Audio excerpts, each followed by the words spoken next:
Okay, hello everyone, and welcome to my March live stream for 2009. 19, I should say. I get all the years mixed up, even more confusing because in Japan there is also a year of the Emperor, and this year is the 31st year of the Emperor. And in beginning of May, it'll be the new year of whatever the Emperor's whatever special year they're going to choose. So the new emperor will be enthroned, which will be first time in 31 years. Very big deal.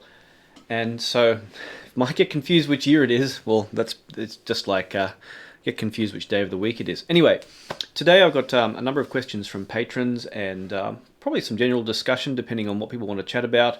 And I have my little I've set up another monitor in front of me so I can read all your comments and questions. So to start with, I have to thank all my patrons for supporting me. They have been very generous in their support for as little as $2 a month. They get to see all my videos without ads, and they get to see them in advance. So if they want impressions on a particular product, they can see them in advance or get questions. They'll ask me questions directly if they want gear buying advice. And some of the questions I've put in the description, and I'll answer them just in a minute. So. Also, if you'd like to become a supporter, if you send me a super chat, you can also join my Discord. People who are patron supporters and other supporters can join in on my Discord chat server and ask me questions and join in a little fun community. Also, if support me by buying stuff through the Amazon link in the description or in the description of my videos, that helps too. One of the things that is now on Amazon in Kindle form are my father's books. Now, my late father was a scientist. And he wrote some interesting books about biological science, and a couple of them are in Kindle form now. First is Science, Myth or Magic. So science is always a big deal about whether, especially in audio, but to do with biological sciences, he wrote a book specifically on that.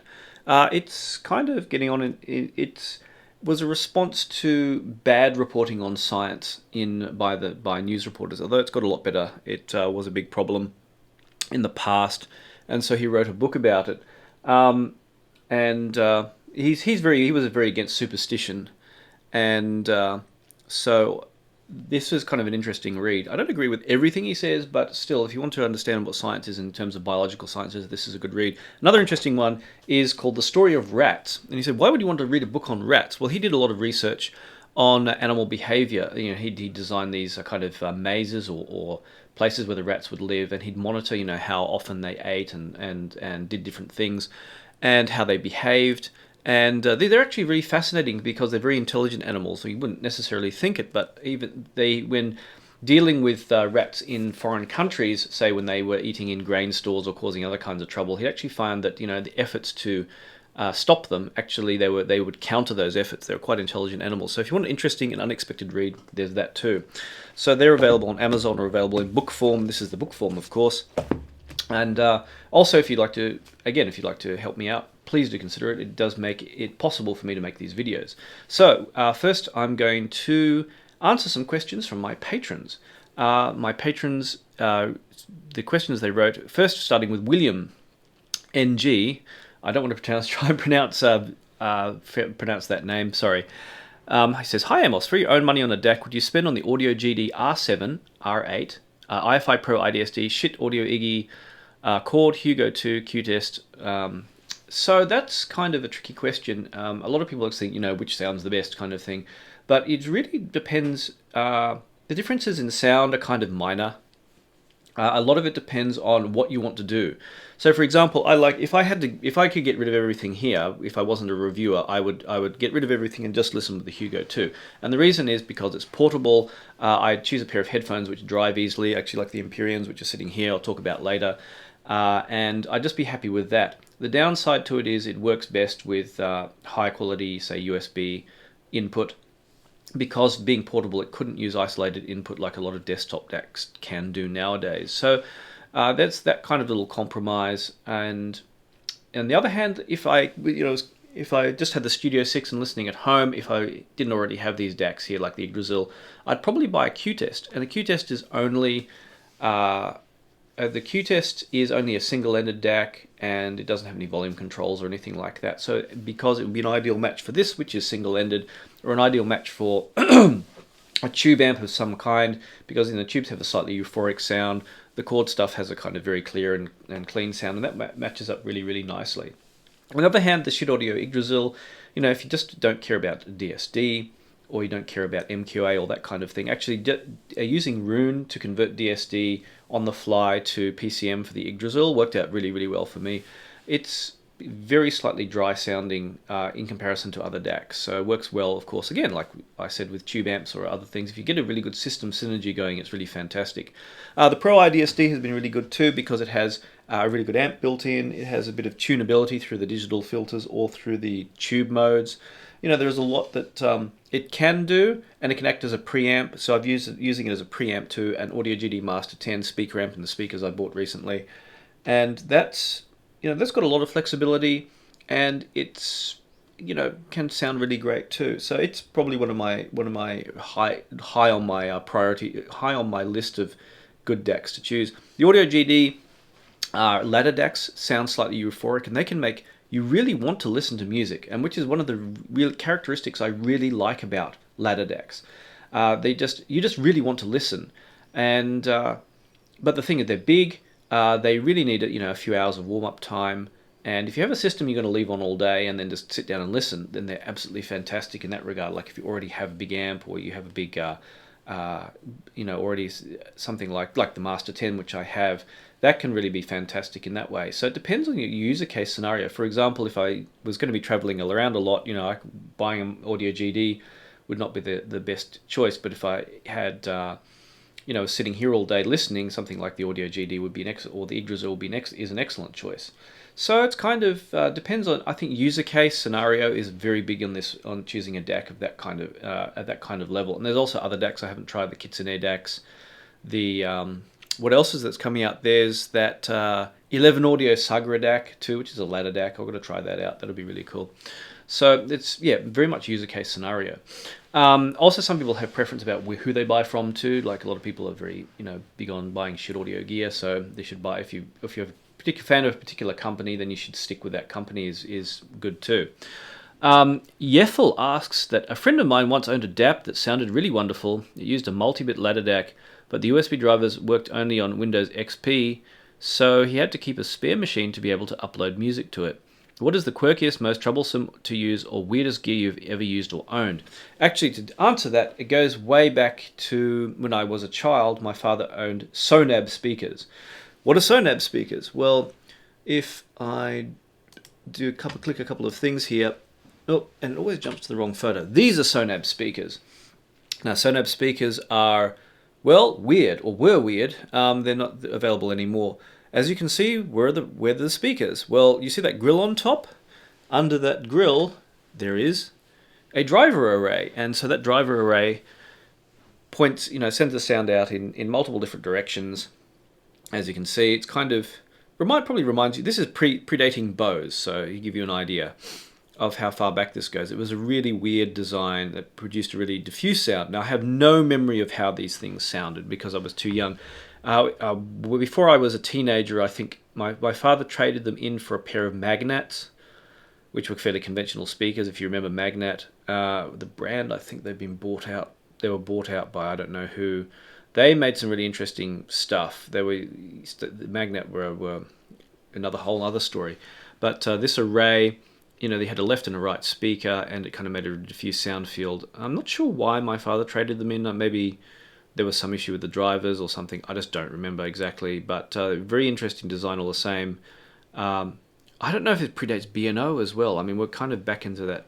We're back into the 70s era. We're way back before I have memory of this kind of stuff. But you can still pick up. This is a picture of a pair I found on eBay. So some people still get them and rebuild them. I have no idea how they sound. I think you can still get the drivers too from somewhere, or there is an alternative for the drivers. I don't know. Interesting design all the same. So they and I think we eventually replaced the magnets with paradigms. Yes, we did. So there's the bottom port. There's the interesting thing. The speaker, the terminals were on the bottom, and you had screw terminals, good old style things. So seeing these again, nostalgia would, if I had a big house in the US, nostalgia would make me pick up a pair. But no, I'm not gonna. I've already got a pair of speakers. I'm quite happy, and if I started collecting speakers, my family would surely disown me. So that's speakers. That's the weirdest. That's the weirdest pair of weirdest stereo gear I've ever come across. There is JBL Paragon speaker. If you look that up too, I've come across that, and actually the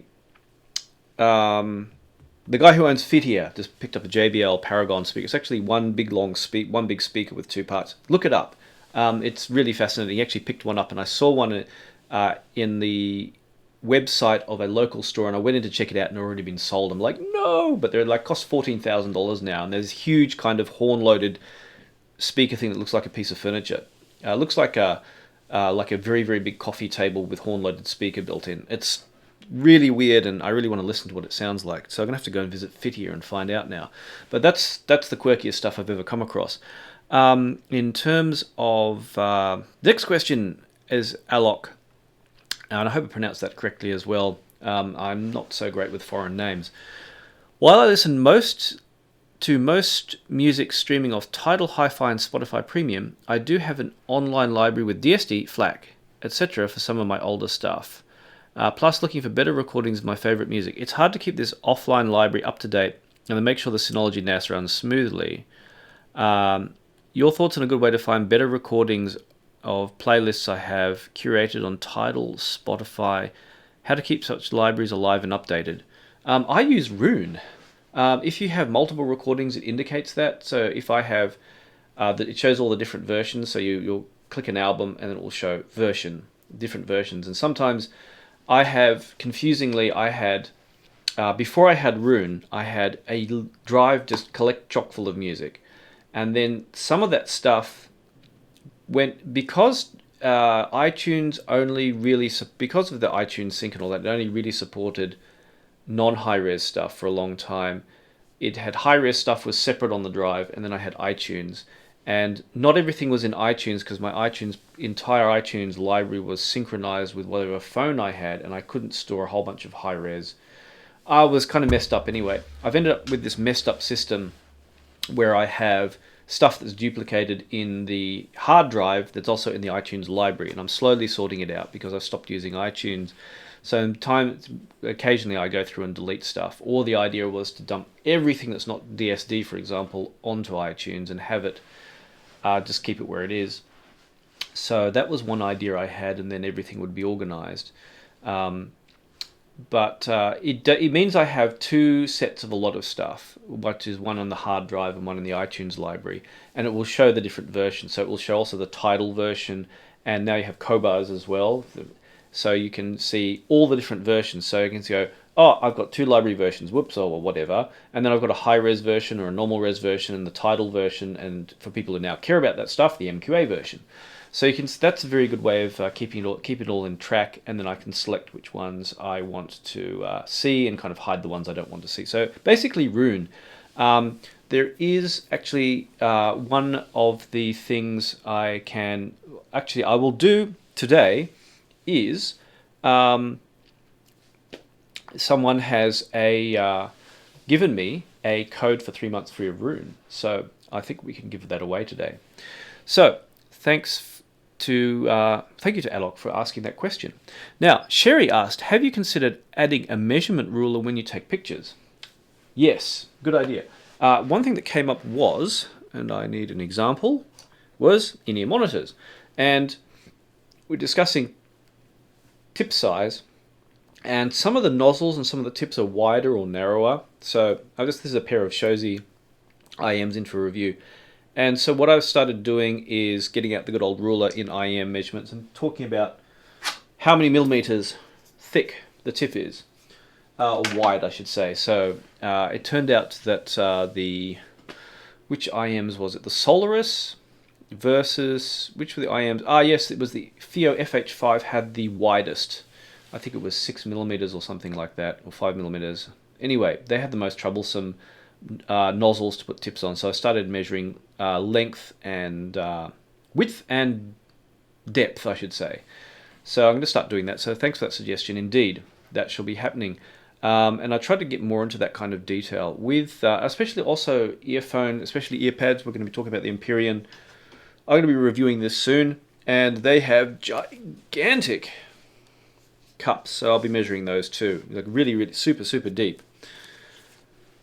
So I'm going to start mentioning measurements more, although kind of head measurements are kind of tricky. It's only for generally if you have gigantic ears, then everything's going to be uncomfortable, but I'll measure them anyway. So next is Default, and I guess he or she asks, I have recently been looking at DC blockers, and I'm talking about power DC, I guess, DC blocks DC in mains as an alternative to power conditioning, reducing the differential noise in mains. So my question is to do with power. Assume an average home during peak hours for an audio device with toroidal transformers in the power supply. Would you say a DC blocker is overall more useful than a power conditioner? I don't know. A cheap thing, this comes to mind, a cheap thing to do is get something like a trip light isolation transformer, is what a lot of people have been doing. I have a power board with a DC filter on it, and I can't say I notice a particular difference. I'd have to do some measurements. This is something that really needs measurements to show this will affect this or this will affect that, and exactly what effect DC will have on the performance of something like an amp or a DAC.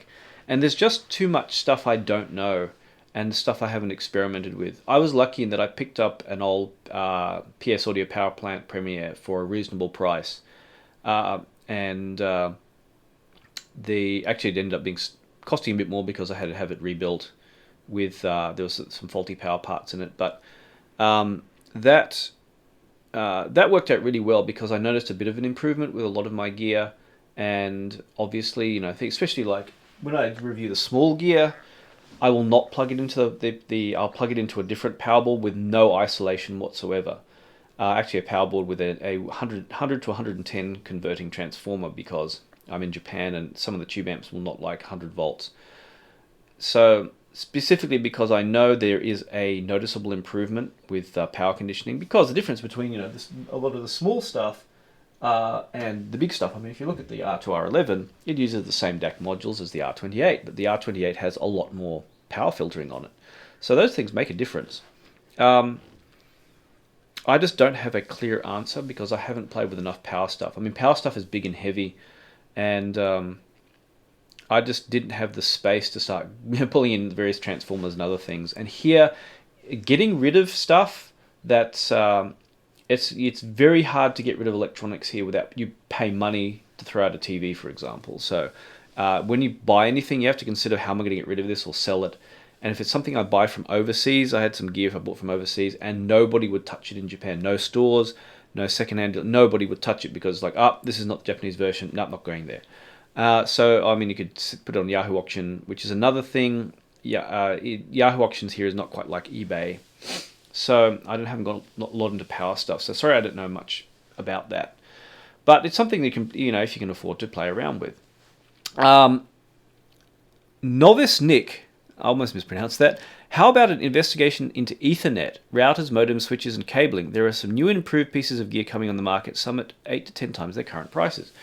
One interesting thing that came up is streaming always seems to sound better than USB. So for example, the Pro iDSD sounds better using the streaming input over either wireless or Ethernet.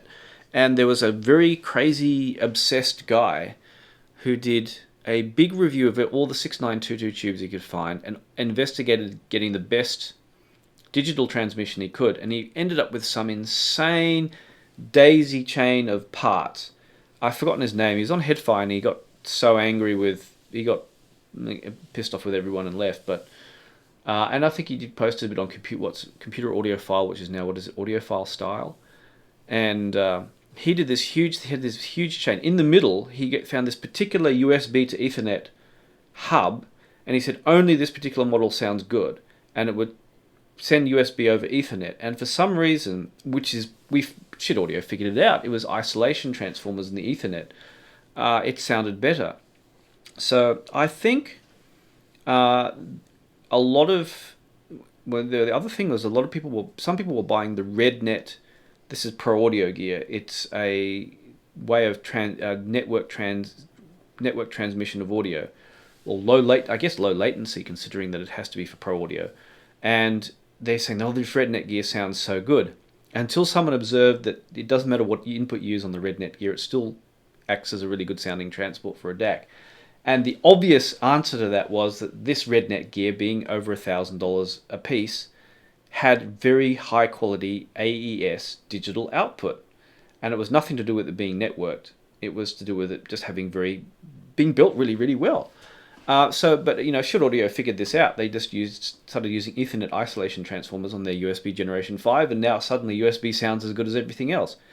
And they're going to make entirely new USB design, which will, make it all this messing about redundant with any luck. And given the improvement their USB Generation 5 made on my Yggdrasil, I'm pretty much sure they're on the money in that. So a lot of it came down to not jitter, as everyone used to talk about, but noise isolation. So computers were not, with normal digital transmission over USB, it has, error correction. Or you have a hard drive, everything has error correction built in. You have networking has error correction built in. And noise isn't an issue. If there's noise, has to be obviously not a huge amount of noise, but enough that you can still, if there is a bit too much, you can always error correct. And but for audio gear, the noise ends up getting into the circuits and comes out through the other end, and you can isolate to a degree. But even if the internal USB receiver has to process more to error correct and deal with the noise, then it's going to generate noise itself, and it becomes a complex issue. So a lot of it comes down to design, and it just, in the last few years, it's been a big focus, or last decade, no less than, there's been a big focus in getting USB, up to the kind of level that the good old, that for decades before, people worked on SPDIF and regular digital audio transmission. So I think in the end, investigation into Ethernet, well, I don't think it would be tricky to do. But I've got a streamer here. It's out of view. It's the SoundAware D300 Ref, and again, it's got USB input too, but the quality of their AES or SPDIF output is very, very good, and it's beaten my setup, which you can't see here, but it's actually under the desk, of a Singza F1 card and powered by a iFi iUSB 3, with slightly fancy cables and slightly not, or short cables. And so, yeah, it's a lot based in the design, but, streamers, I'd have to find a whole bunch of companies to send me a whole bunch of, X $1,000 streamers, which I don't know if they're thousands and thousands of dollars on a streamer. I'm a tiny bit dubious about these prices, but I was just using a Raspberry. If you can see just behind here, there's a Raspberry Pi with a shit weird basic setup. And a Roon. It's got software with a Roon endpoint in there. That does pretty much a good job. So, I haven't been checking the chat. So if you have any questions, please do ask. Nobody's chatting, and I don't know if nobody's chatting because I've stuffed up something in the settings, or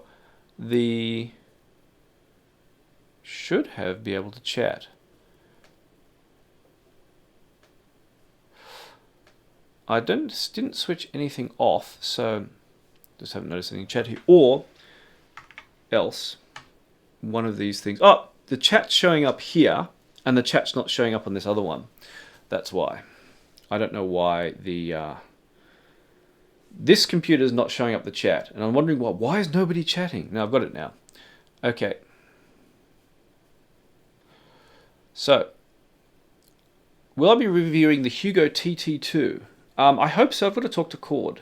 I may have to borrow one from their distributor, and their distributor doesn't like people borrowing stuff for more than 2 weeks, which is kind of inadequate. Hi from Melbourne. Hi, Andy from Melbourne. Welcome. If you weren't already here before, I'll just repeat a few things. First of all, thank you to all my patrons, some of whom are online.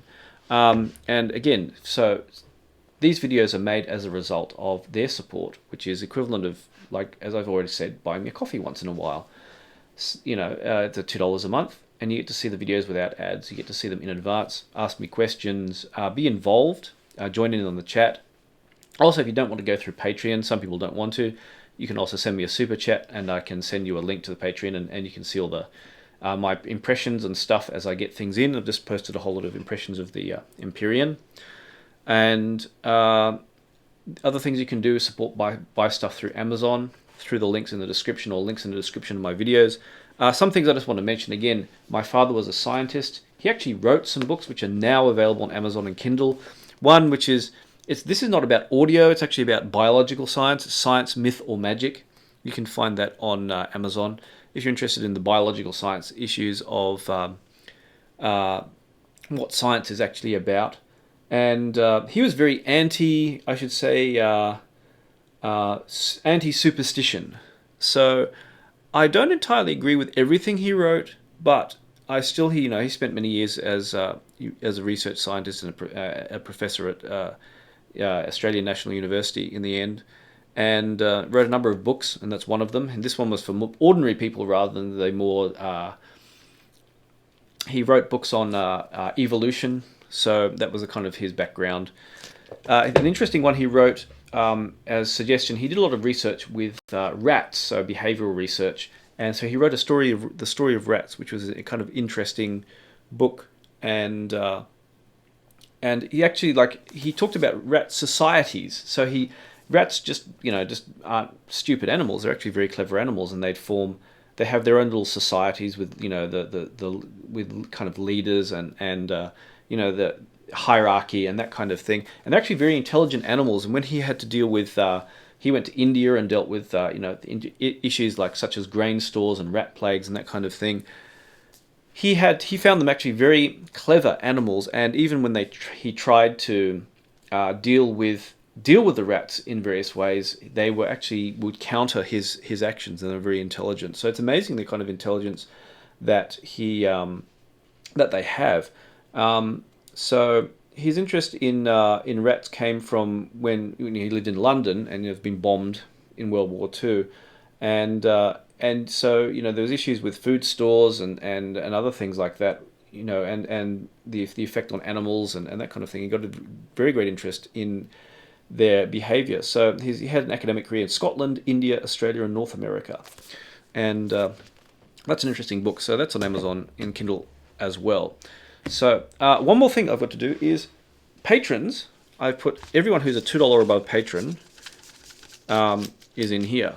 The name is in here in a little piece of paper. Today I'm going to give away this. It's a little amp from Fittier. And it's a little portable amp, see if I can open it up without dropping it.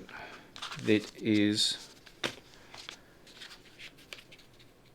a little portable amp from Fittier. Nothing particularly exciting, but as a thank you to patrons, I'm giving this away, and every month should be giving stuff away out of my cupboard, stuff that manufacturers have sent me that no longer want returned. And so let's find someone to get a piece of Fittier, and if they accept it, then they own a piece of interesting gear. And the winner is today, now I'm going to mispronounce this, Tae, T-A-E. So Tae, I'll send you a message through Patreon, and you are now won a little Fittier portable amp. So that I shall put aside. And I've still got a couple of for this stuff, so every month I'm going to give away a bit more. Now, questions. Is there any more questions from... hello from Switzerland. Oh, Huck Finn. Switzerland, I have people who go to Switzerland every year. Okay, good morning, Albisher. I hope I pronounced that right. Do I think the Master 3 and Master 10 endgame amps? I think so. There was, well, they're the best he can make. And if you don't want to spend things like Mark Levinson level money, 15 grand, then you can buy pretty much the same kind of thing from Audio GD. I don't know how they compare to something that was stupidly expensive, but you're not getting, first of all, you're not getting dealer and distributor markup. You're not getting a super fancy expensive chassis. But yeah, I'm very happy with the Master 10. It's as far as I can tell, without obviously comparing it to being able to compare it to other gear. It's, to me, pretty much transparent. And very, very heavy, actually. I didn't realize how heavy it was till I got it in. It's like, oh, I've got to get this up the stairs somehow.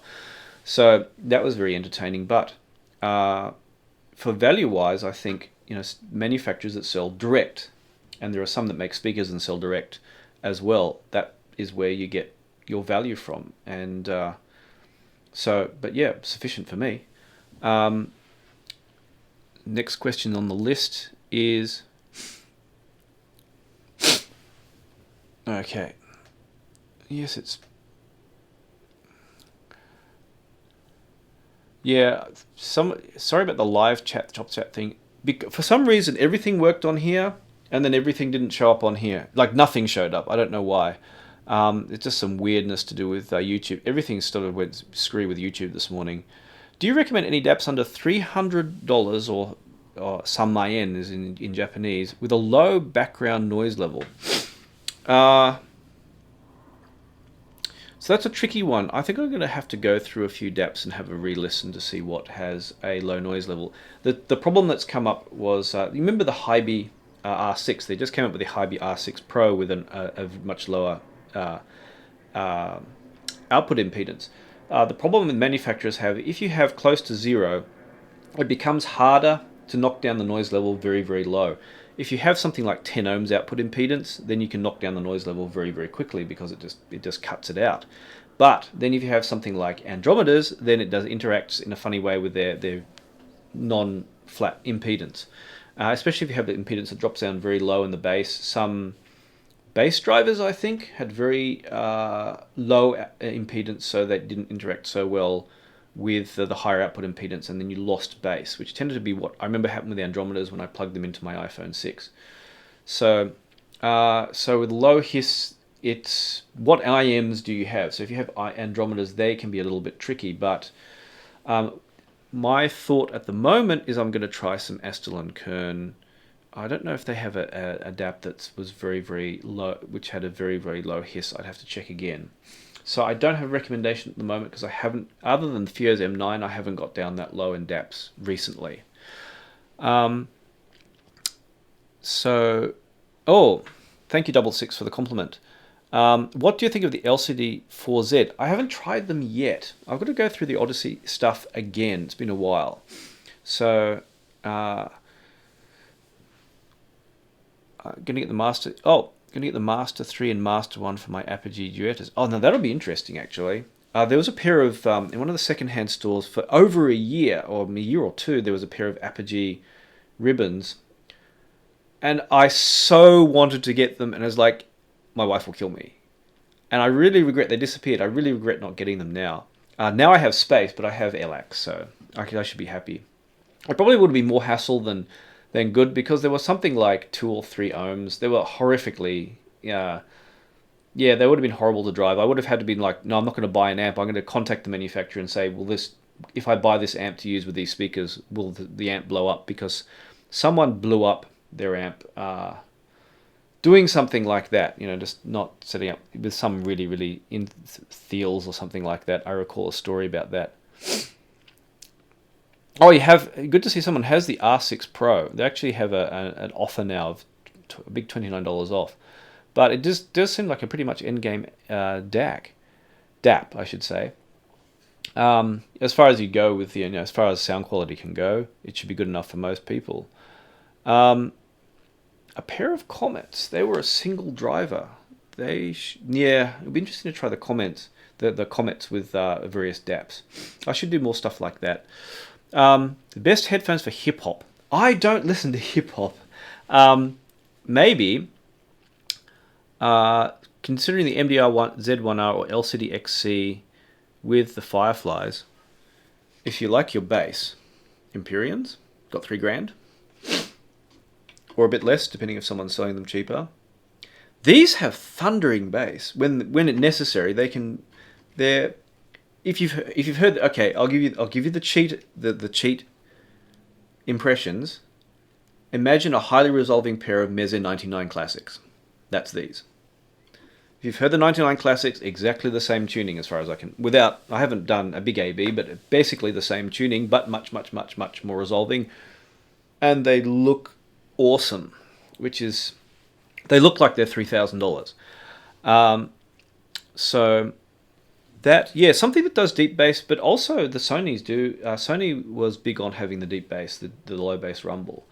The other thing, Mr. Speakers, Dan does tune his stuff. You know, a lot of high-end manufacturers end up tuning stuff for sounding great with classical. For some reason, you get the HD. Anything German which is high-end seems to be tuned for classical. I don't know. Probably Dan tunes his stuff so if you want to listen to dance and club music, should sound great. So he's tuning.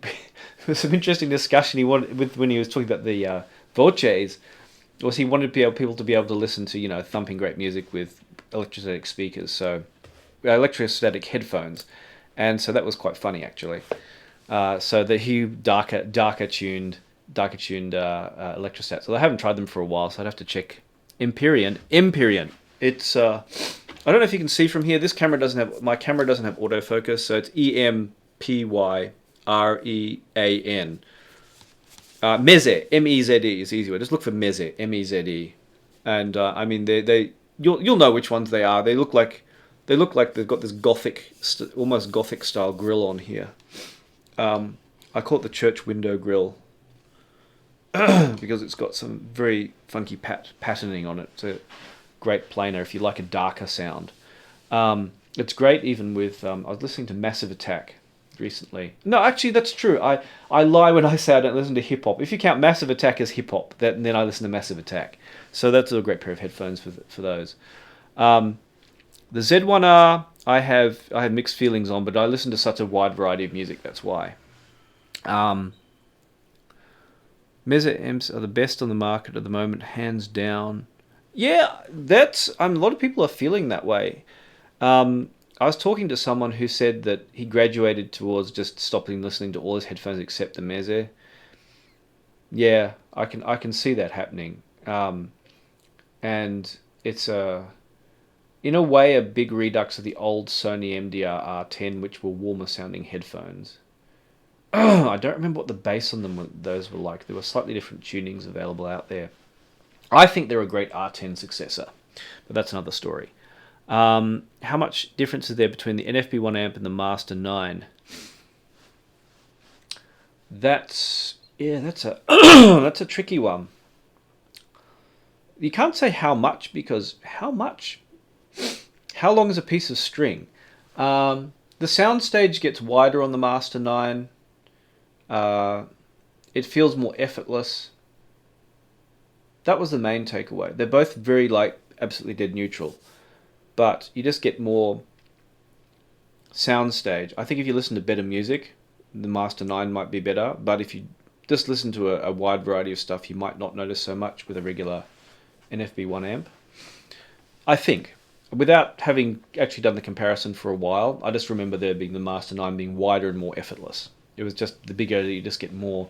You get kind of less amp and more just the music. That's probably the basic way to describe it. Where are we at? Best for classical.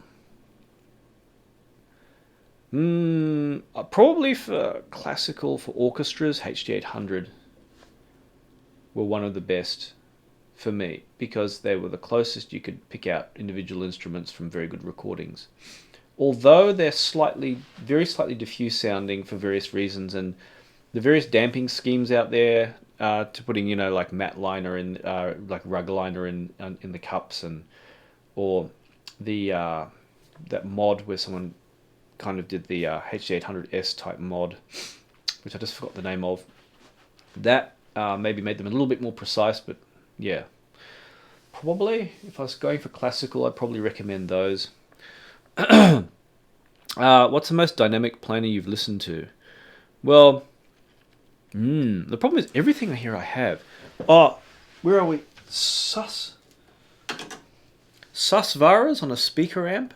I plugged these into the Master 10 the other day. Maybe the Empyrean is probably going to come close because it's much, much easier to drive. It's coming. Yeah, it could be. It's kind of hard to say. I'm so used to this. I remember when I first listened to the Odyssey LCD2s and it was like, holy cow.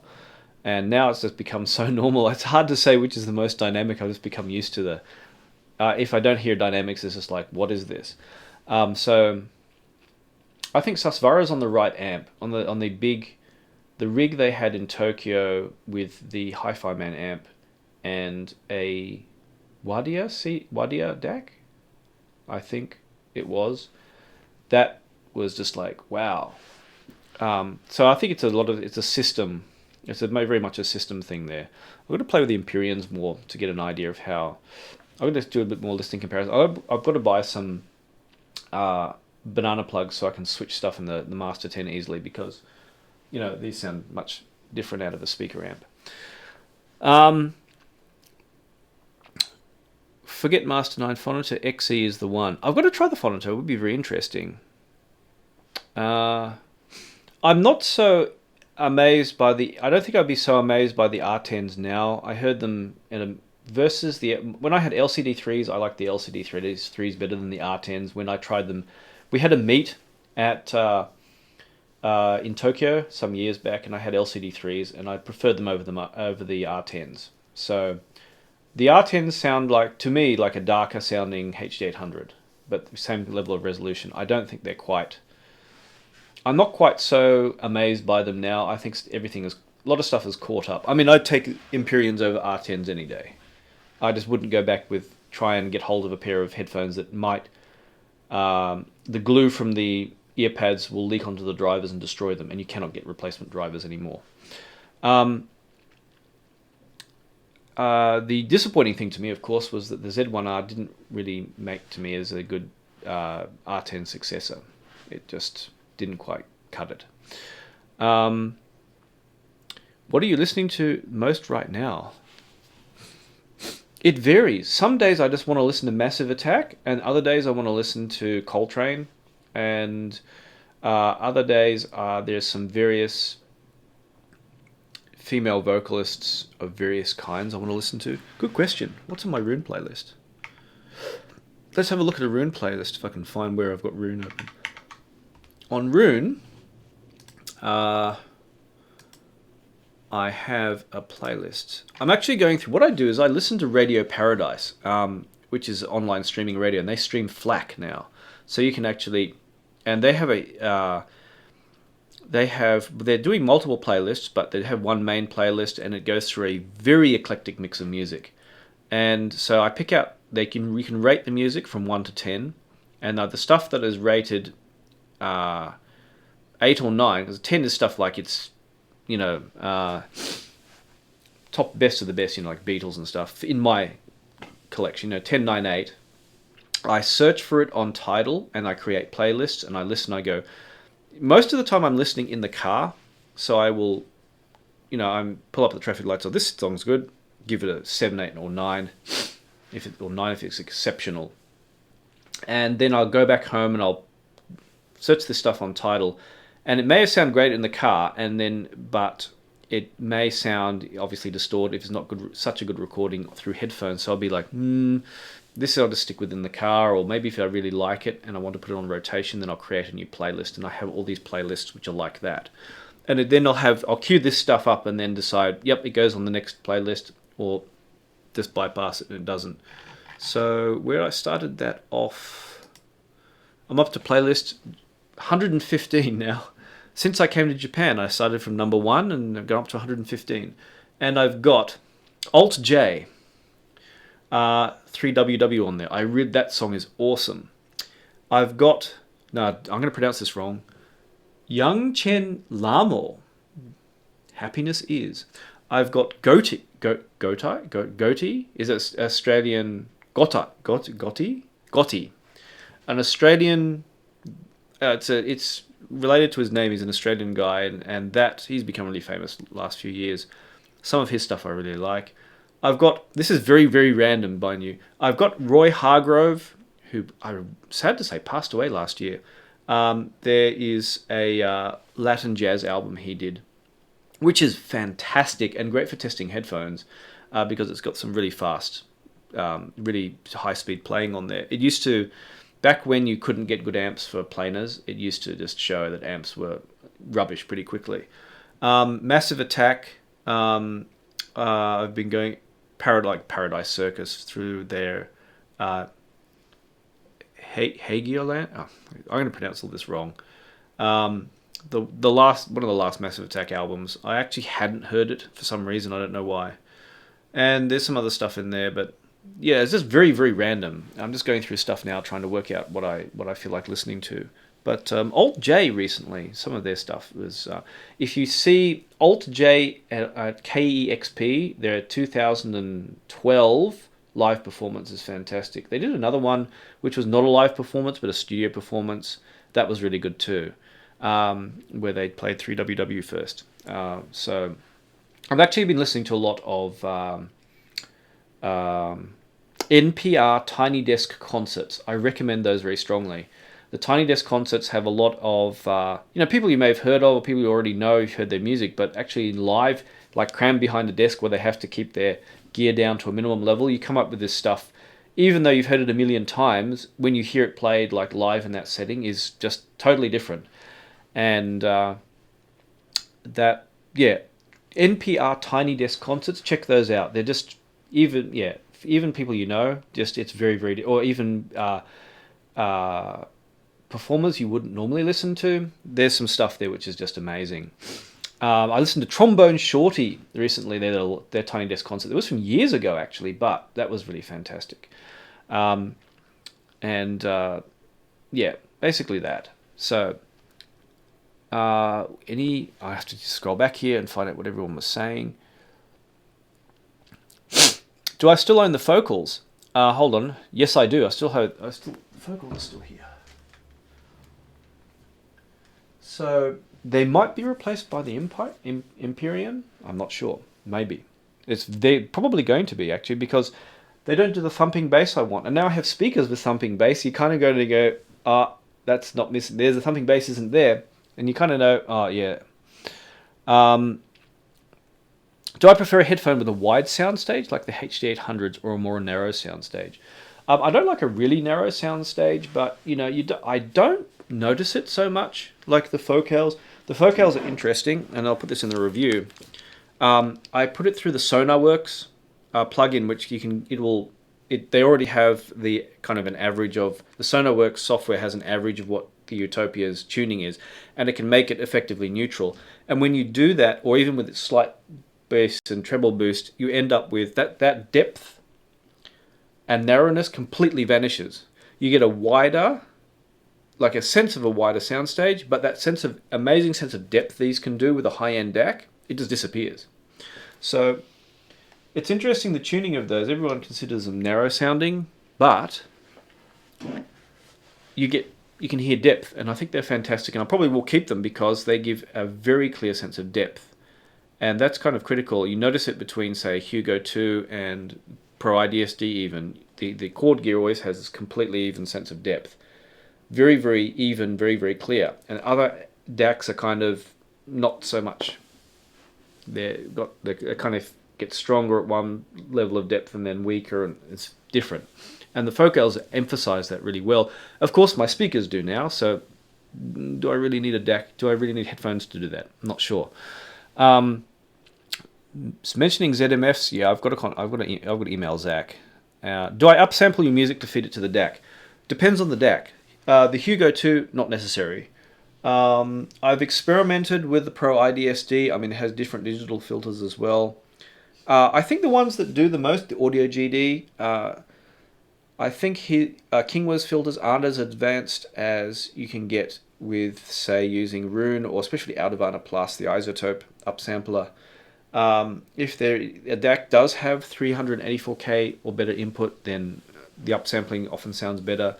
If you have an ES9018 based DAC, they really, really benefit from computer-based upsampling. The newer ones, not so much. So kind of less and less, but I will experiment with it to compare how the filters in a DAC compare with the filters that are available, say, through Aldovana Plus's isotope plugin.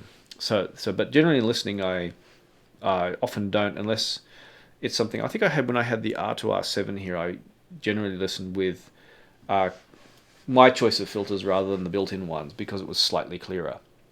Where are we at? Search for a good headphone on the go. Maybe Focal Stellia, but taking a pair on the go, you would take a $4,000 pair of headphones on the go. If I was on the go, if I'm going out, if I'm going to fly anywhere, I will take a pair of noise cancelling headphones, and I just buy Sony the W1000s, really, because on the out and about, I wouldn't take anything very expensive. If I was traveling and going somewhere, like I was going to take the Hugo 2 and going to be staying in a hotel room or something like that, then I would take a very good pair of headphones, but I'd be, they'd go in my suitcase. And for on the plane, I'd be using noise cancelling headphones. Okay, so any recent headphones that made me cry? No.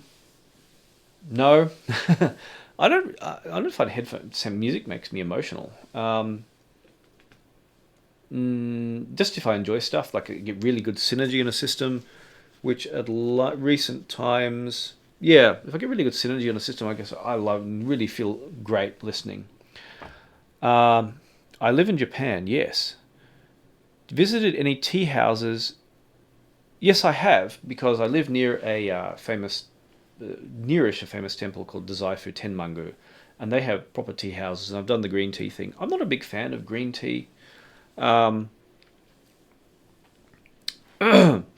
prefer a lot of other kind of milder Japanese teas. There's another one called Hojicha. I prefer that over green teas. Green teas are a bit bitter for me, although I've got used to the taste now. So if someone serves me, like a green tea, when I'm teaching, I often get served green tea, and I just drink that, and I'm fine with it. And it's healthier than drinking coffee, much healthier. Actually, a friend of mine is French, and I should put a link to his site, and I've forgotten the link. He is exporting locally made green teas overseas, so into America and Europe, and he has a guide about the different green teas, because you don't make green tea the same way you make normal tea. You don't make it with boiling water. If you do that, it tastes super bitter. You actually make it with moderately temperate water, about 50 something degrees, and he has a guide on how to make it, so you can, if you're interested in learning about green tea, I'll put a link sometime. So I watched the top products of 2018. Wondering what were the other tube amps I should look at under, say, $600. I'm not hugely familiar with a lot of tube amps under $600. So, what else is out there? There's a lot of stuff floating around which is probably from China. Yeah, there's also I think there's a Wu Audio under $600. I think the WA6 is about $600 as minimum. I forgot. I haven't looked into that for ages. Probably for not so expensive tube amps, Wu Audio would be a good consideration, because the stuff is built very, very well.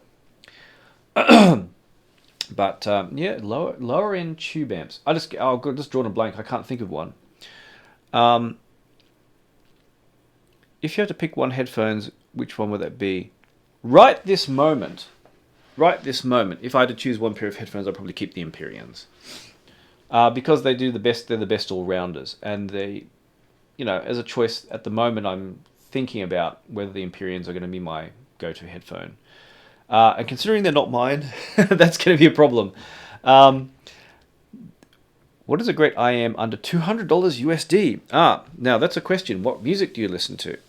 If you listen to acoustic music, if you listen to jazz, classical, that kind of thing, these are probably going to be a good candidate, and they're going to come up for a review. Which are these Shozies? And I'm just going to draw a blank on the name. Shozi. This is CP, that was it. It was 2 letters and I forgot. Shozi CP, if you like acoustic music, because they don't have strong bass, and they're 165. Actually, they're really good value.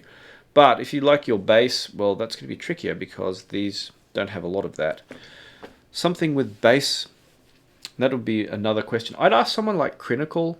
He just knows too much about IEMs. I don't know anywhere near what people like him do. I don't know if he's floating around. He's floating around on my Discord. Looking at the guts of the EAR gear, doesn't look impressive. What's your opinion? You mean Yoshino ear? If we're talking about the Yoshino ear gear, Tim DeParavicini is soon going to be not quite a neighbor. He's going to live 30 minutes south of me. He came round and he did show off a new amp he has. His background is... He's got a huge background. If you can't look in his amps and see what he hand winds his own transformers. He knows what he's doing. So it's not about looking impressive. It's about functionality and you know, he's back from an era where the program software he uses for doing his circuit boards is still in DOS. So as far as I remember, so it's not new. So it's very, very old. You know, he can't use the newer software. He's just too old and he's very set in his ways of doing things, but he knows what he's doing. So it is what it is. He is very. If you ask him questions, he'll give you very serious answers why he does stuff the way he does and what he thinks of other gear. And we had a long discussion about stuff, and I found out stuff I had no idea. You don't know what you don't know. Well, there's stuff I didn't know, which was just, yeah. He knows what he's doing. So that's EAR. The Lotto Poor Gold Touch upsamples just insane. I'm gonna try that DAP if I can. It's I tried it at the Tokyo show and it sounded really nice. So what they tune their DAPs really, really well. Do you have an opinion on the Audio GD tube preamp? My opinion is Kingworth said he'd never do tubes. So it's for people who want a tube preamp. If you know that you want a tube preamp, you know. That's the answer to that. It's like with the Schiit Audio preamps where you have the tube mode or the direct solid state mode or the volume only mode. You know you're going to lose something slightly by having the tube preamp in there. You're going to lose maybe a tiny bit of detail, but it's like the same with my Studio 6. You know, the Hugo 2 Direct is going to be the most detailed. I'm going to lose a tiny bit by plugging in the Studio 6, but it's going to be a little bit more euphoric. Same deal. It's for people who know what they want specifically. What are your daily home all-rounder headphones? Are the Hi-Fi Mans a bad buy? At the moment, because I have them in for review, the Empyreans. They were before the Utopias. Actually, the Susvaras. I did, but they're a pain. I don't listen. Now, here's something that came up. I said I just plug them in directly to the balanced output of the Pro iDSD, and everyone's like, what? Are you joking? You know, the Pro iCan sounds better, a speaker amp sounds better, blah, blah, blah, blah, blah. I don't listen that loud. So it doesn't matter. If you don't listen that loud, I mean, its volume is, and decibels are, it's an exponential increase. So every 6 dBs is double the volume. And so when you're going from, say, listening at 80 decibels up to 120, that's like, what is that? How many sixes are in, what is that? 80 to, I have to kind of do math in my head. It's what? Exponential amount of volume difference. It's the difference between output of, say, a few hundred milliwatts versus like 5 or 6 watts or something like that. I can't remember what the figures are. It's like 10 times the power output or something insane required. So because I don't listen that loud, this works fine. Sure, the Pro iDSD is kind of more dynamic, or a speaker amp is, but you know, I should make a really long cable and plug it into the speaker amp maybe, but I don't have a speaker switcher, so I'll just stick with listening with speakers. But I wish the Susvaras were as easy to drive as the Empyreans, and these do lower deep bass rumble better. But I like the treble a little bit, the slightly sparklier treble. If these had just a slightly more sparkly treble, I'd be super happy. But it's very, very close for me, so I'll probably stick with them. I'd like to stick with the Empyreans for practical purposes as much as anything. But you know, I don't have a huge variety of stuff here. So my best of 2008 was a best of 2008 of stuff I'd used. It wasn't like the best overall because there's a lot of stuff I haven't heard. I haven't heard ZMF. I need to get in stuff like the Abyss headphones, Biodynamic. I keep saying I'll do and I keep forgetting. Odyssey I really need to go over again. You know, there's tons of stuff I haven't heard yet, or need to re-listen again and get in. So, and the new Mr. Speakers as well. So there's really, really huge list. I'm way behind. I'm using an external amp like the NFB1 or Master 9 with LCD3. Should I get the Qutest or the Hugo 2? If you've already got an amp, the Qutest is fine. Because also it has the isolated USB, you don't have to worry about using like the Hugo 2 because it's portable. Isolated USB isolation tends to not work with portable sources like say a phone, so that doesn't have that in there. So you'd want, if it's for use with a desktop amp, you're going to want the desktop DAC basically. So something like a Qutest would work better. Are there any interesting gear? Is there any interesting gear in Japan that's not very well known besides stacks? Airtight / acoustic. What was the name? It was reviewed in Stereophile recently, not Airtight. One of the related brand. It was a tube set amps. They're like poor man's Shindo, which is kind of rude to say, but they are actually reasonably priced tube set amps, preamps, and power amps. Reasonably priced, as in, like $5,000, not $50,000. They are really, really nice, especially with like ribbon tweeter speakers like your LX or your Dalis or stuff like that. Or horns, actually. Holy cow, that was the best system I heard, was a set of horns with these tube pre and power amps. Just like, yep, I'll buy that now. Except I don't have any money and I need a new car, blah, blah, blah. Or actually, I heard them with LX too. It was a $15,000 system with LX 312s, BS 312s, the small tiny ones. And that was like absolutely fantastic. In Japan, unknown brands. There are a few, but they tend to be really, really expensive, unnecessarily expensive, I think. Aurora Sound is now becoming popular. They only have one headphone amp, but the stereo gear they made, the guy who runs it is very into ex-Texas Instruments guy, and he has the Vida, VIDA preamp. It's now it shows up in Europe now. And it's a very cleverly designed preamp. It's like, a lot of people see this and go, why didn't I think of that? It has like a mute switch, and it's just like a very, very intelligent design.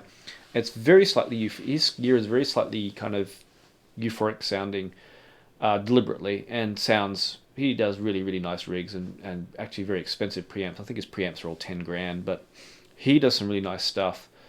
There is a crazy, if you've seen my show reports, there is the crazy $50,000 headphone amp, so I should review those just for fun. I can't say they sound great. I don't remember. Half the time they were broken, which is bad. Half the time they were broken. Or let's say this amp's not working, it's just not working. Yeah. Very, very strange designs. But they're 50 grand, they look like spaceships. But really interesting. There was a whole room in the Tokyo shows of just Japanese only brands, and some of them, yeah, interesting to say the least. There was a cable brand too, but all their cables are like $900 minimum, and I've just gone blank on the name. They had a $100,000 hi-fi system to demonstrate headphones and their cables.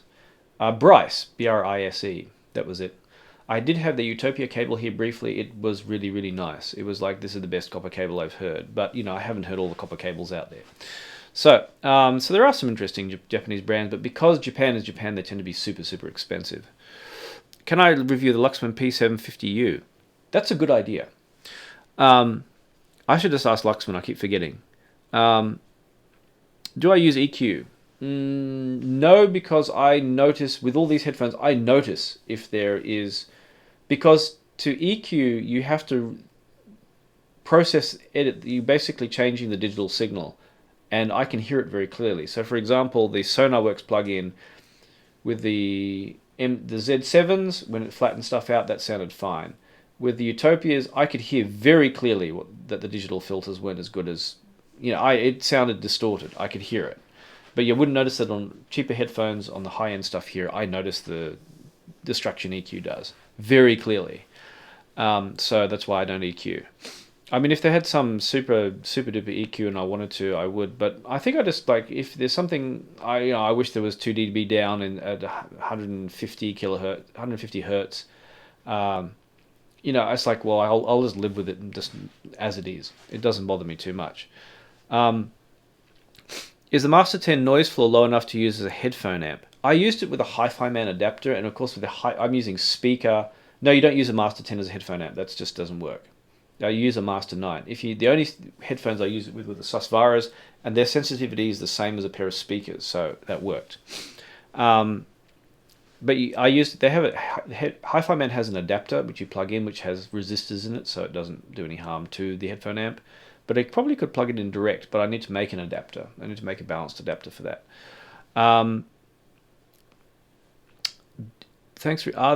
What are the thoughts of flagship? Like many are getting 1 to 5 to 3K USD or more. Headphones. Well, there are two thoughts there. Some things you have to consider. There's dealer and distributor markup. So, for example, Utopias. If you know where to look, you can find them for about $2,500. Okay. I know how much the markup on headphones is. I probably will get my ass kicked if I say. But, well, I just did, didn't I? If you buy stuff from manufacturers that sell direct, like this is why Schiit Audio stuff is cheap, this is why Audio GD stuff is cheap, then you don't have to pay so much. Headphones are tricky because it's hard when you can buy direct, say, from Mr. Speakers, but then he does have dealers and distributors, so his prices do somewhat reflect that. But there's this kind of balance between, the manufacturer. Well, manufacturers have to make a profit, and then, if they want to sell around the world, and they're only selling direct, and then people have to send stuff back to them, and then there are language barriers and that. How do you penetrate a market like China or Japan? Well, there's those kind of compromises. So, probably my thoughts are, if you're worried about spending money on stuff like this, buy second hand. It should be fine. I mean, as long as people just precise about declaring the conditions of things. The only thing that bugs me about secondhand stuff is people who wear a lot of aftershave. Aftershave is smoke. Smoke smell will disappear. Aftershave just doesn't disappear off stuff for some reason. Aftershave. The worst problem I ever had with a secondhand pair of headphones was smell of aftershave. It just took months to go away. It literally just about hung it outside until it went away because I couldn't wear them. But if you're worried about prices, buy secondhand. That's probably or go to a dealer, like a direct dealer, and say, what's the best deal you can give me? Because they can't publicize, they can't sell publicly lower than the price the manufacturer sets. And it's a stop race to the bottom factor, which has happened where there was, this is a true story, there was a group buy on Headfi, and group buys were banned on Headfi for this reason. What the guy who was doing the group buy did for the product is he went around to all the dealers he could and said, what's the best price you can give me for this group buy? And it got to the point where a dealer was willing to sell at a loss, the product at a loss, to get the deal. And that's stupid, because if all the manufacturers are all the dealers, are selling at a loss to just get sales, it just destroys the market. It just wrecks it for everyone. It means no one can make a profit, everyone will go broke. And it will ruin things. Literally, it's that serious. And so we think, but all this, these rules the manufacturers set are unfair, blah, blah, blah, blah, blah. No, it's to stop the market destroying itself. It's to stop everything falling apart. And you think, well, everything's a trade-off. Sell direct, you have to deal with different languages and countries and all this kind of crap and lost packages and everything. Have distributors, well, then you have to have a greater markup, and then they have to be able to make a profit. And you also have to consider the value of having a dealer you can go to and someone you can talk to and someone can help you out, not just, where can I buy it cheapest online kind of thing. So with that, prices, because of inflation, we thought, if you think about it now, the price of the Sony MDR R10s back in 1989 when they were released was $2,600 US. That now is well over $4,500. I forgot what the inflation is now. $4,500, something like that now. So actually, high-end headphone prices haven't been going up, as some people say. The numbers have been getting higher, but the actual value has been staying about the same. There's just more of them. So it's tricky. I mean, can you consider everything that went into making this pair of headphones? and the level of attention to detail. I mean, you can look at Focal, and this is not a criticism, you have to think about it realistically. If I put this on a table and I put a pair of LX, which are, a quarter of the price or whatever, a quarter of the price? A third of the... no, less than a quarter of the price, a fifth of the price on the table. I mean, is there 5 times the difference between that and the LX, which are sitting back there? I mean, they use most of the same parts, except there's some carbon fiber here, and really, is it 5 times as much? And that's probably one of the criticisms people have about high-end headphones. It doesn't feel like it's 5 times the value of their cheapest product. But you have to consider, to make a whole pair of headphones, the design takes a lot of work and a lot of effort. So if there's a lot of overlap in the technology used or the parts used, well, can you really blame them? And it's just so it's actually amazing that someone will go to them as much trouble to completely design a headphone down to the last detail as, say, Meze have. That's very unusual because, someone like Focal, because they're a speaker manufacturer, will want to make a range of speakers, and their smallest to their biggest will use a lot of the overlap parts. And can you blame them, really? I mean, it's so much. If you've never been through designing and building and making a product, it's 100 times harder than you think. Literally 100 or 1,000 times harder than you think. So I don't really blame them. So to me, it's amazing when something like that comes out, and to go through all the effort to make a pair of headphones, and have manufacturer and support and all that kind of stuff is a lot more effort than most people imagine. If you've never been through it, you can't imagine. So do I really, if you basically in the end, if you feel it's not worth it, don't buy it. If you do feel it's worth it, buy it. I mean, people buy Ferraris, and I wouldn't consider a Ferrari worth it, but that's the way it is. Sorry, long answer to a short question. Why never review the Focal Clear? Because I forgot. It's just a matter of time. And High Critical. Is this IER Z1R on sale in Japan yet? Yeah, I think I can buy them. I think I checked on Amazon the other day, and you can buy them. Z1R. I was checking the prices there versus Japan versus US. So, how long have we been going here? We're almost at 11:30. What online store do you use for high-res audio files? HD tracks at the moment. They also have the binaural stuff, so HD tracks mainly. If you sign up to the newsletter, they have discounts too. They have 25% off various things too. I wouldn't blame anyone for going for Qobuz right now if they're in the US, because Qobuz just released there too. So I'm not sure what variety of stuff they have.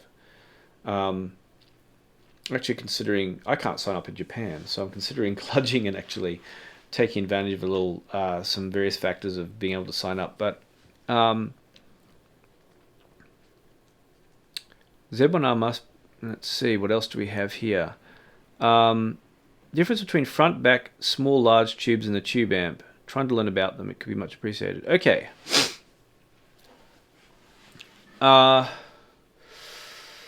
Tube amps are kind of tricky, aren't they? Where do we start? Okay, so there are different kinds of tubes, and I just wonder if I have any that are floating around. I put them all away. This is switched off, so it's not a problem. So, I think this is a 6SN7. I can pull it out without causing any trouble. And it's an octal tube, so it actually has 8 pins, and it has a standard kind of pin arrangement. Now, both these tubes have the same pin arrangement, but you can't swap them. They're different kinds of tubes altogether, different electrical properties. The problem is with learning about these things is that there were many different kinds of tubes made, and each have different electrical properties. And some tube amps will allow a variety of tubes to work in here. So this amp, I can put in what's called the Novel size tubes, which are similar in size to this. This is a different kind of tube altogether. Don't just ignore that. But this, which had 9 pins, and you can buy adapters, which I have floating around in here. So I have these adapters. Actually, this I have in my drawer. If I can just pluck it out. So if I want to use one of these small Novel tubes, of which I do have one in the drawer actually, lucky me, in here, one that's electrically compatible, mind you. So this is an octal to Novel adapter. And it's actually specifically, now the pins on different tubes aren't consistent in their function. So on the 6922 and the related tubes, if the pins for the heater or the pins for the the plates are the same, so they'll work in that variety of tubes will work in amps. But for example, there are kinds of tubes which use the same pins, same shape, the Novel or Octal, but the pins have different functions. So if you plug them into the wrong amp, then you blow stuff up. So it's this is a specific adapter called 6FQ7 to 6SN7. Now I know that a 6922 is essentially electrically compatible to a 6FQ7. It gets more complex. So I know if I do this, plug in this adapter, and then I plug it into this amp where the 6SN7 goes, I know that it will work. And you have to check, you have to be very, very careful about this stuff. So I've got a reverse adapter here which adapts, say, a 6SN7 to an amp that takes only a 6922 or 6CG7 tube, like the I've got a Valley 2 sitting behind me. I can actually, if I take the top off because it won't fit, I could actually put a 6SN7 in that via this adapter. So you can't just plug and play tubes willy-nilly because the pins are the same. You have to be very specific about what tube, and there's some flexibility, but you have to make sure you don't stuff it up, otherwise you get blown up headphones and nasty stuff happens and blown up amps. So, and even you'll have, say, this is a 6SN7. 6 is actually the voltage for the heaters. There's also a 12SN7 which has 12 volt heaters. Basically with tubes, it's like learning a language. You just remember what's compatible with what after a while. You just learn and it just sticks in your head. And I know what stuff I can adapt in what amp, and you just have to remember it. On the right hand side of this amp, these are actually, this is a power rectifier, it's a GZ34. This actually says 5AR4 is the kind of tube for this. But I know this is the same thing, effectively the same thing for this amp. These are very, very odd tubes. They're for power rectification, and they glow pink. And they're a kind of tube called an OB2, and that's for power. So there are tubes to do with that affect the same as the circuits in the power supply of an amp, and there are tubes for amplification. These tubes are 6V6. GT, 6V6 or 6V6 GT, they're guitar amp tubes, which is very interesting. Guitar amp tubes are very often 6V6s. So you just remember this stuff, and then you know what works with what. And the manufacturer will say you can use these tubes, like Schiit Audio does. So that's kind of, you just have to remember this stuff, and it's a pain. And if you screw it up, you'll blow stuff up. So you have to be very careful and make sure you know what you're doing. And if you're not sure, don't. And some amps will do, you can use this variety of tubes, and some amps which will use maybe the same one or two of the tubes will say, no, you can't use these other tubes. You just have to, it's very specific. The input and the output tubes, the functions of each tube different on the same amp. Yes, this is used for gain, which, when you have a signal that comes into an amp, there may be multiple gain stages. They can be solid state, they can be transistors, or an op amp, and they can be a tube. These are output tubes. The 6SN7 can be used for output. It's used for amplification on a lot of amps. In this case, they just happen to use a gain tube and output tubes. And it's the same with, where am I going to find it? It's floating around here somewhere.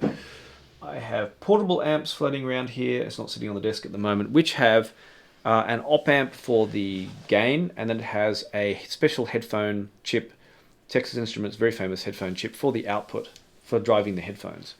And there was an ALO Continental V5 which has that. No, the Continental V5, instead of having the op amp for the gain, it uses a tiny little old school hearing aid tube. So it's just the way circuits are designed, and you just have to.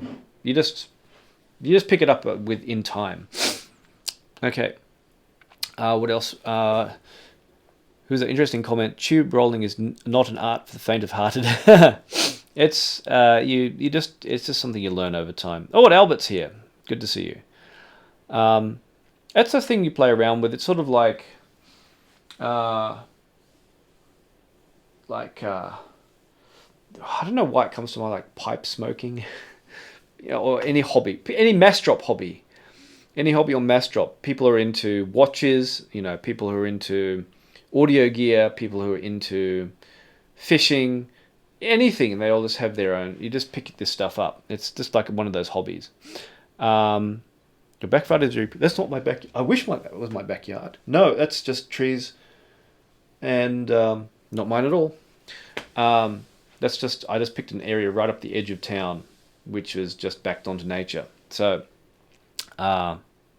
yes, there and the Mesa Empyrean there, and of course, just for people who weren't here before, thank you to all my patrons, who supported me in making these videos, and it allowed me to do stuff like buy the dedicated power supply for the camera, so it doesn't cut out halfway through the live stream as it did last time, and. As I was saying, even just a couple of bucks a month, if everyone who was subscribed, if even just like a tenth of the people who subscribed to my YouTube channel just, sent me a couple of bucks a month, that would be super helpful. And thank you again, Albert C. Or even just sent me a live chat and or something like that. This stuff really helps me make these videos because I don't, and it even just I'll happily show you all my people who support me get to see the videos in advance without ads.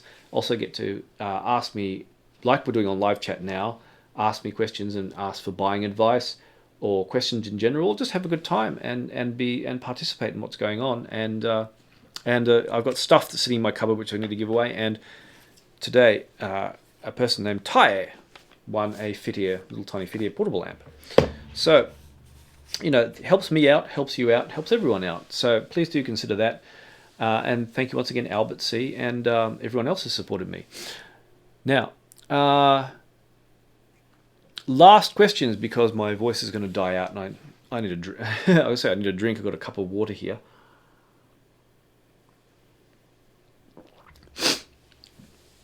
Yep, indeed.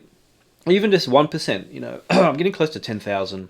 Subscribers, so even another 1% would be really fantastic. Even just sending $1 or $2 my way.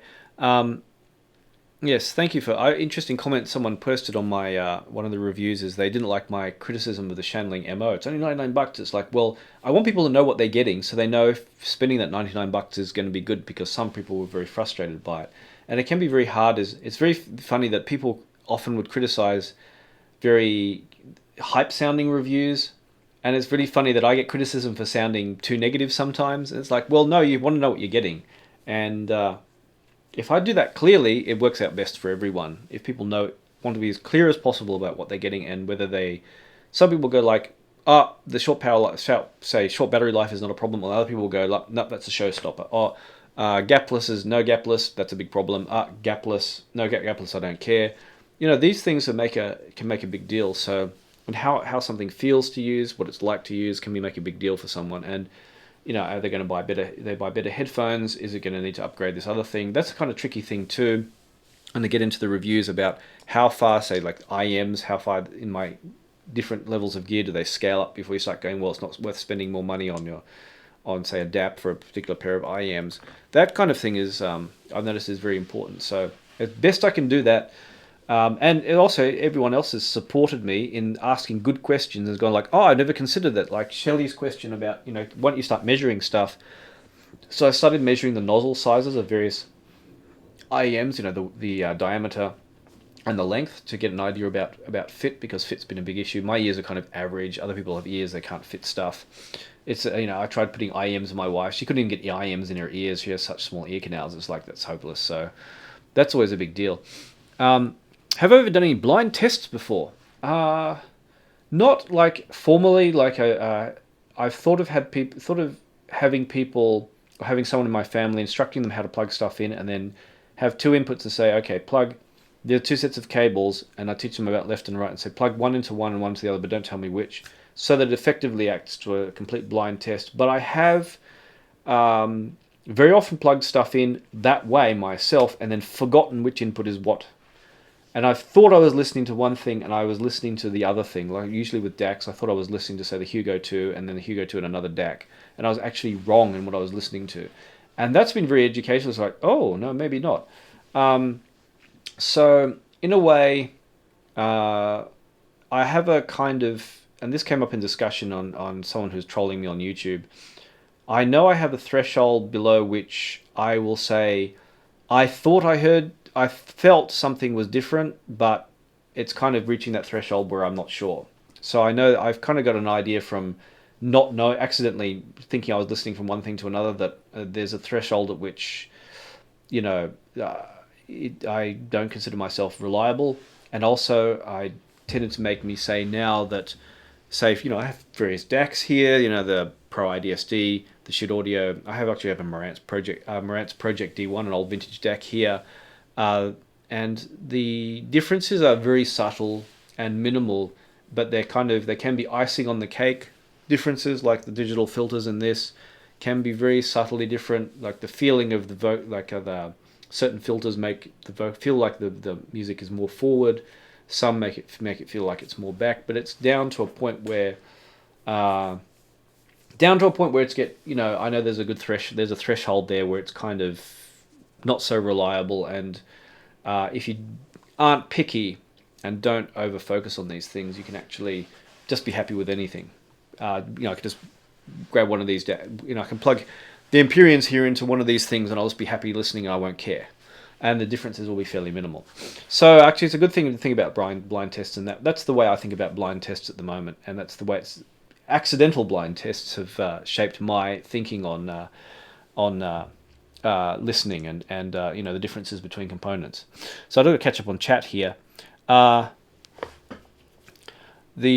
Any new IMs lately? Yes, I have some Shosies that are going to be reviewed too, and there's actually some Shosies which have never been seen before, which are floating around here somewhere. They're actually the if you remember, I did ages ago, I did the Shosi Zero, which are these $50 IMs. So they have a replacement, which are these, which you'll find out what they are soon. I don't do $50 IMs. Well, I'm doing a $50 pair of Charles is like, you got to try these out, and he said to set them over. I'm like, what are these things? And I guessed correctly they were a zero replacement, so that's coming up. But these are called the CP. If you're an acoustic music listener, for $165, they're good value, and they look pretty, and they have a shiny cable. You get the shiny cable without the big expense. So that's pretty much it. Where are we at? Studio 6 would be a nice giveaway. Well, actually, it's 100 volt only, so it's got a special transformer in it.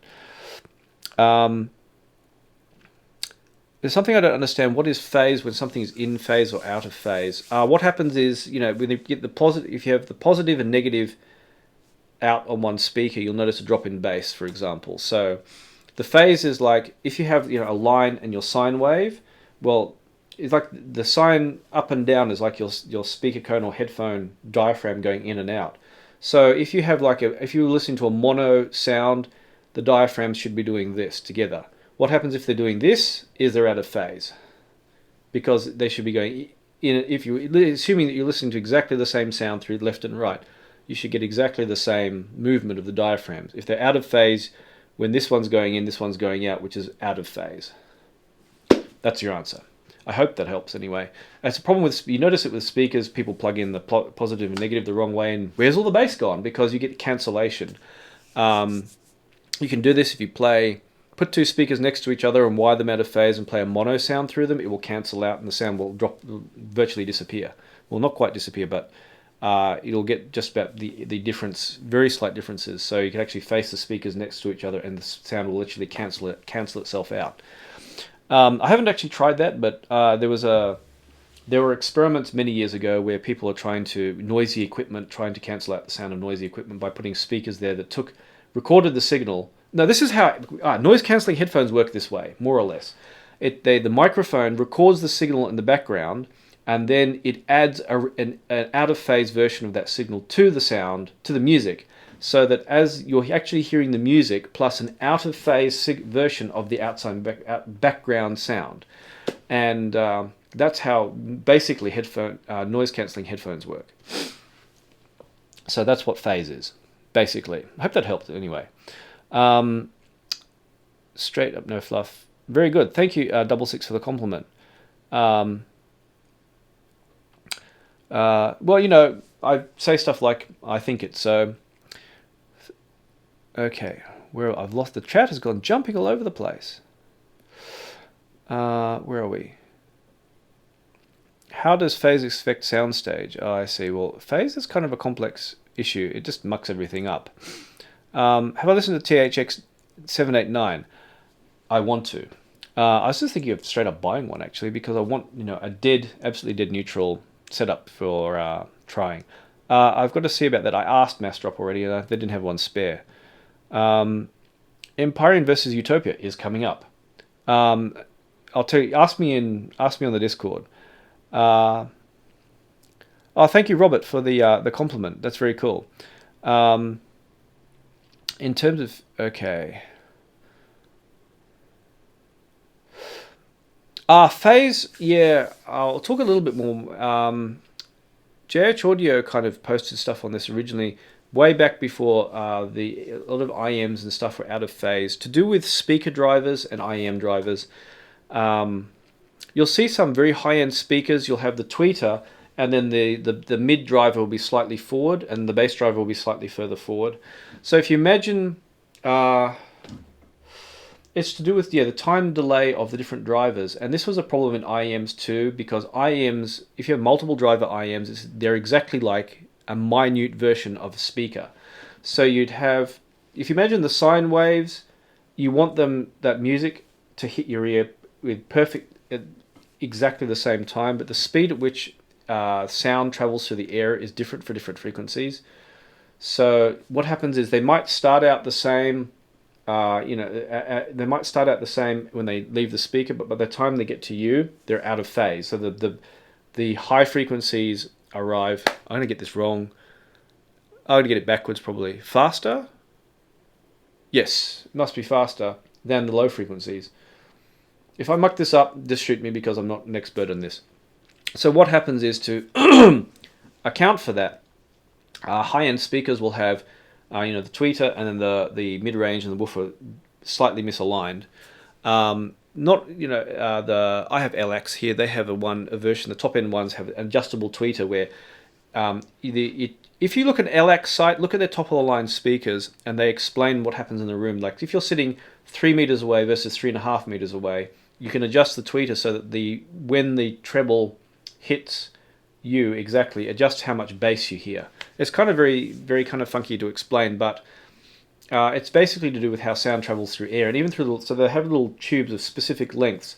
And JH Audio made this a big deal about how he had this freak phase system which he patented, and about how it'll do a phase alignment of all the drivers so that the sound hit the eardrum at the correct correct time. And you'd notice this with IEMs, especially 10 years ago. Multiple BA IEMs, often cymbals and drums sounded like, instead of sounding like cymbals or drums, it sounded like you're whacking a table. They're all out of phase, and it stuffed up the how instruments sounded. So in IEMs, it was very, very noticeable. Just as a note, I hear a truck, and I may have to run downstairs and answer the door. But the result in IEMs was very noticeable because the instrument sounded like crap. And I'm just going to run downstairs for just a minute while I... let's just do... where was this one? I'll just be back in a second.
Okay, we're back. Sorry about that. I had delivery. Food, actually, rather than anything exciting. Sorry. Okay, we're still going. And I'm going to have to bail out soon because other stuff I've got to do.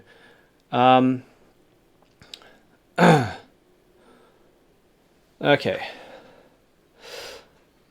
Susvara 2 in the works. Don't think so. I haven't heard anything about newer stuff. I don't think there's anything wrong with the Susvaras at the moment as they are, like as headphones, ignoring the price. An interesting thing about the price, was some discussion that came up about, which I mentioned before, about dealers and distributors. I'm told in China, well, I know in China, it's normal for people to bargain down the price on everything to begin with. So I think a lot of the things, the price of, say, Hi-Fi Man products especially, have a lot to do with that, the local market and not the international market. We're used to thinking, if something is $3,000, it's $3,000. Whereas there they think, this is what they show on the shop, but when you go into the shop, you go say, give me a better deal kind of thing. I used to sell computers and they do that all the time. So actually a lot of the pricing stuff has nothing to do with, as a cultural and marketing thing. As far as I know, it gives, again, dealers have to be able to make money, and even after they bargain stuff down, they have to be able to make money. And I remember when selling computers, that was a big problem. And they do it in cars. If you've ever bought a car, you'll bargain down the price of the car, and then you'll hit you up on stupidly expensive accessories. They'll, $150 floor mats. It's like, you really? That's what when I bought my car. I looked at the price and I go, bargain it down, and then what I just I bargained the price down, and they'll go, now cut out all these accessories, and the guy was like, yeah, I got him, because I already knew exactly what the trick was. Because people bargain down the biggest, most expensive component, but ignore the price of all the accessories. So there's a little trick for you. If you're ever buying a car, what they cheat on, and then once you go to sign the deal, they go, do you want the paint protection? And it's like, no, piss off. Just as a as a thing, they always try and sell you stuff. Or the extended warranties on products, which is like free money for the company.